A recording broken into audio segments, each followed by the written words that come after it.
Do you know beforehand what you want to write about? No, no. It's there's always an improvised lyric that pops out that will say something that will dictate how the rest of the song is going to. Was there maybe one bit of lyric or a couple of lines that kind of influenced the feel or the direction in terms of the lyrics for this album? No, each song's unique, you know. Each song has a different meaning. There's not one underlying theme. Each song kind of has its own story. What was the first one you written? The first song we finished as a band was Cauterize, the title track. So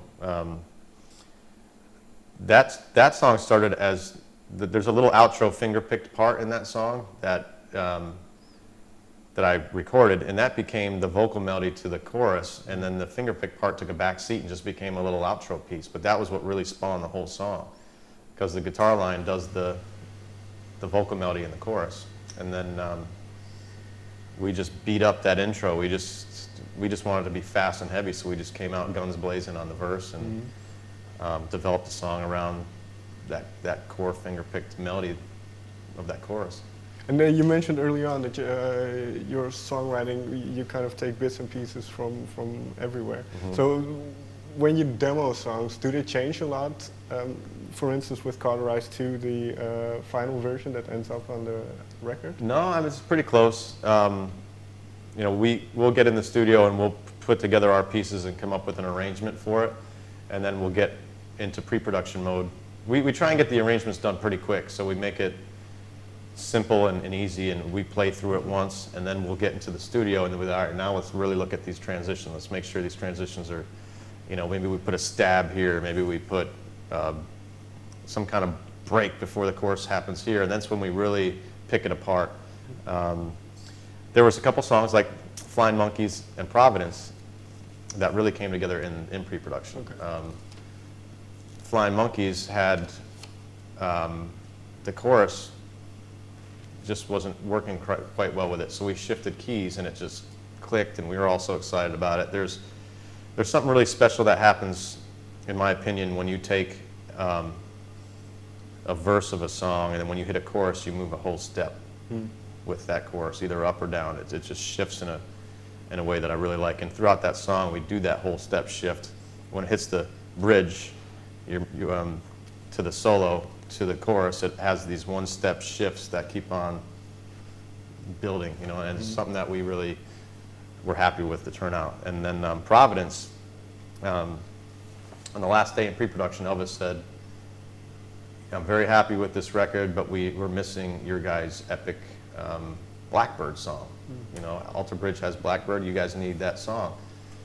So I said, on the last day of pre-production, you want me to come up with a song similar to probably the best song I've ever had anything to do with?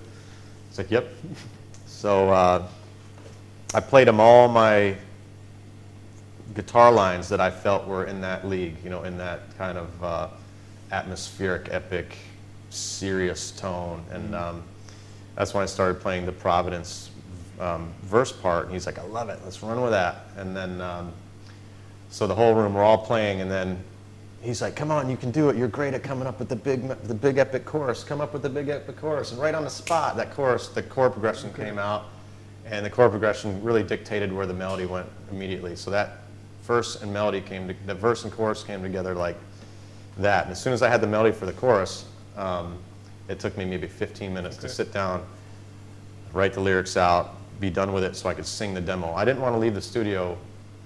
I learned a lesson on the first album. When I sang the first album, I came in singing these things for the first time, and sometimes they just didn't sing right. When you write lyrics at home and then you go sing them, it might look good on paper, but it doesn't sound good in the studio. So then I had to recut a bunch of vocals. So I learned that lesson on this record. So I wanted to sing all the demos like they were the record, and then when I came back, I knew how they would feel. So I wrote the lyrics all out as we're finishing these songs for the demos.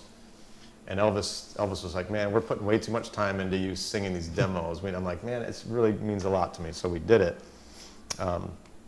So after I wrote the lyrics to that, everybody had dinner and came back, and then we all put our heads together on the bridge. And that's what we really got excited about. Elvis came in and said, we all wanted to add some progressive elements to this album and make it add some polyrhythms, and add just something that makes you turn your head and say, where's the one? Where's, you know, something interesting. So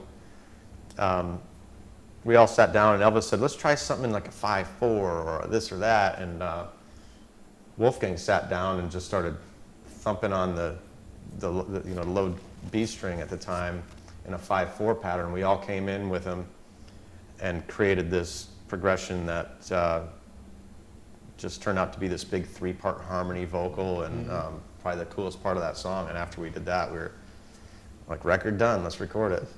And with songs like these, do you, because you have different projects, do you kind of want to veer away into different directions? You say you want some progressive elements, so is that something you try to do?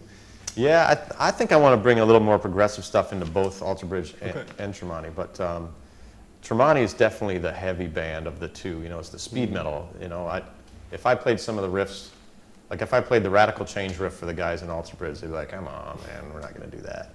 You know, but Flying Monkeys, something like that, something more groove-oriented, they'd dig. But that being said, though, Alter Bridge has gotten heavier and heavier and heavier. You know, Addicted to Pain has kind of got a metal riff that if you put the different rhythm sections from Tremonti behind it, it might be, you know, a speed metal thing. But that's what I like about the two different bands. They sound different because your rhythm section for Alter Bridge is a groove-based pocket rhythm section. This rhythm section is an in-your-face tight, you know, airtight rhythm section. So they're two different approaches, and it helps me keep the band sounding different. Well, part of the rhythm section in your own band, Tremonti, is Wolfgang, Wolfgang van Halen, but he won't be, or he isn't with you on tour now. Does that take some adjustments? Yeah, we were really nervous about, you know, when this band keeps on getting heavier and faster and more technical, and it's hard to just say, all right, well, we'll just get somebody down the street to come play your parts. There's not a lot of bass players that can go, you know, do all the gallops and do all that stuff. So it was hard for us to find bass players. You know, it was, Tanner was in a band called Endorphin that was a really progressive metal, almost System of a Downy, but even quirkier and type of band. And we called him, and he was actually out teching on tour with Limp Bizkit for their bass player, and then he left that to come play with us, and he's worked out great. But we were nervous at first because we didn't know how easy it would be to find somebody to be able to play these parts. Right. Well, there's still a couple of things, and my time is running out, so I kind of have to move along. Yeah. This album, Cauterize, is part of well, you've described it as there's two parts of this album. First is Cauterize, and the second will be Dust. How much are they in the same vein in terms of music? They're very similar to one another. There was 20 songs we recorded. I didn't know how we wanted to release it, but once we had the mixes coming in, I was like, you know what, I want to make these two 10-song albums. And I looked at them as a whole, and I said, all right, there's 2 slow songs. One will be on the first, one will be on the second. There's 14 heavy songs, 7 on the first, 7 on the second. Just mix them up as good as possible. You know, there are some key songs that made it on the first record because we wanted to make a big splash with the first record, like Flying Monkeys and Providence are 2 big songs that we wanted to make sure came out first, and Radical Change. I think those were 3 important songs to be on the first record. But on the second record, title track Dust is one of my favorite songs. The opening track, My Last Mistake, is another one that I really love. The Cage is another song. And then there's a much more of a pop ballad song on the second record that wasn't on the first record that, you know, for the old school fans of maybe the Creed days might be like, oh, I've been waiting for this one. You know?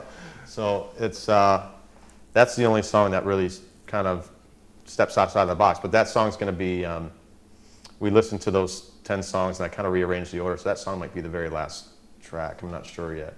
But in this sense, you have 20 songs that you feel comfortable with. How many did you write? About 25. Okay. And then we went through pre-production with Elvis and played them all for him, and he makes his notes, and then we all vote on what we want to make the record. And it was funny though, because nobody's ever 100% right on anything. You know, we all have our ideas, but it's good to have 5 heads voting, because Elvis, you know, when we played all the songs, he said, my least favorite song's Arm Yourself. Now, Arm Yourself is one of our favorite songs, period, on both records, and that's one of the fan favorites. If you get online and look at the social media, people are like, Arm Yourself is one of my favorites, and not everybody's always right all the time, you know, and, you know, there's a song called Catching Fire that I thought was going to be one of the big tracks, and that ended up being one of the, you know, late tracks on the second record that wasn't one of the most important tracks, but I still dig it. Is there one that really sticks out for you? You mentioned Dust a little bit. But Dust I love. I think that's got one of my favorite choruses of the whole thing. It might have my favorite solo of both records. There's a lot more, it seems like the guitar soloing, there's more on the second record than there is on the first record.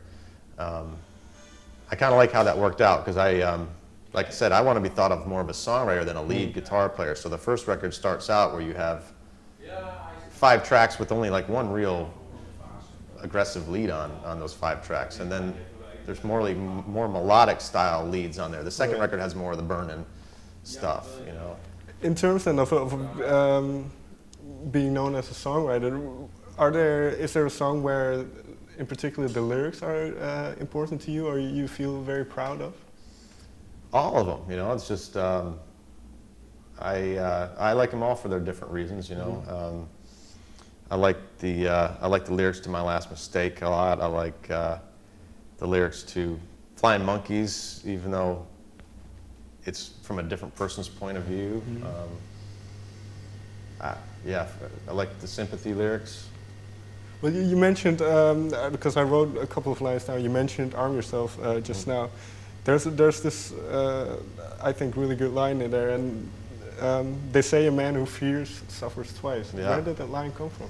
I got that from years and years ago. It's a funny story. My sound engineer and I were talking, and we had to, it's silly to even say it, but back when we first got our first record deal, I had this terrible needle phobia. I hated needles. And so we all had, at sound check the next day, a doctor come out to take all our blood and do all this physical stuff for the record label. And I was like, man, I really don't want to do this. I don't like getting blood drawn and all this crap. It makes me, I just don't like it. Now I'm over it. Now I'm good. But back in the day, I was talking to my sound engineer about it. He's like, he who anticipates suffers twice. And that line always stuck in my head for the rest of my life. So anytime I didn't want to do something and I feared, you know, oh, I got to go play on TV or something, I'm nervous, I always think that in my head. He who anticipates suffers twice. So in that lyric, the man who fears will suffer twice, that was, came from that quote, you know, that I heard from my sound engineer a long time ago, you know. It's almost something that I'd want to get tattooed on my arm, you know. Okay. Whenever you're fearing something coming up, just push it to the back and deal with it. Finally then, because for me there were some elements thematically that recurred. Things like lick your wounds, the kind of realizing you made a mistake and learning from them and moving on. Is there any truth to that, or is that fair? I mean, there's some songs like maybe not learning from mistakes, moving on, but getting knocked down and getting back up. You know, Sympathy's completely about that. It's about being knocked down again and again and again and again, but you see this light somewhere in the distance you're getting closer and closer to. You might not ever get there, but you keep trying, and that's the best we can do as human beings. And then I assume then these are based on your own experiences? Half and half, you know. Some of them are my own experiences, some of them are watching other people's lives, and some of them are just sitting in front of the TV watching the news and seeing what's happening in the world. So, okay. yeah. All right, thank you very much. Thank you.